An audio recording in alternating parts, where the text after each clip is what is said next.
গোল আর Erling Haaland যেন একই শব্দের দুই রূপ। মাঠে নামলেই গোল, এটাই এখন নরওয়ের এই স্ট্রাইকারের স্বাভাবিক অভ্যাস। চলতি মৌসুমে ক্লাব ও জাতীয় দল মিলিয়ে 14 ম্যাচে করেছেন 24 গোল। টানা 12 ম্যাচে গোল করে ভাগ বসিয়েছেন ক্রিস্টিয়ানো রোনালদোর রেকর্ডেও। সম্প্রতি নিজের এই গোল ক্ষুধার রহস্য জানিয়েছেন হল্যান্ড। বললেন, শরীরের নমনীয়তা, কাঁচা দুধ আর স্টেকই তার ধারাবাহিক গোল করার কারণ।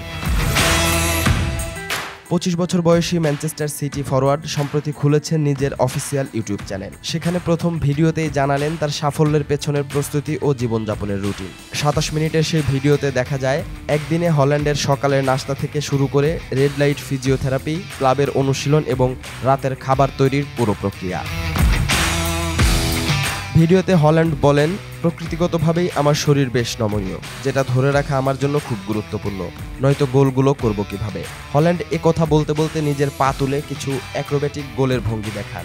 তিনি এ সময় আরও বলেন, পাগলাটে গোলগুলো করতে হলে তোমার শরীরের নাড়াচাড়া করার ভালো ক্ষমতা বা নমনীয়তা থাকতে হবে, এটা সত্যিই খুব গুরুত্বপূর্ণ। ভিডিওতে দেখা যায় অনুশীলনে যাওয়ার পথে হল্যান্ড স্থানীয় এক ফার্ম শপে থামেন, যেখান থেকে তিনি কাঁচা দুধ আর কয়েক ধরনের স্টেক কেনেন। পরে রান্না নিয়ে তার বিশেষ আগ্রহও দেখা যায়। এই ইউটিউব চ্যানেলটি হল্যান্ডের ব্যক্তিগত উদ্যোগে খোলা হয়েছে, যেটা ম্যানচেস্টার সিটির সঙ্গে সরাসরি যুক্ত নয়। হল্যান্ড বলেন, মানুষ সবসময় ম্যাচ, গোল আর উদযাপন দেখে, কিন্তু এগুলোর পেছনে প্রস্তুতির যে দীর্ঘ সময় লাগে সেটা কেউ দেখে না। মাঠের বাইরে আমি কেমন তার একটা অংশ এটা, এবং আমি চাই মানুষ এই দিকটা উপভোগ করুক।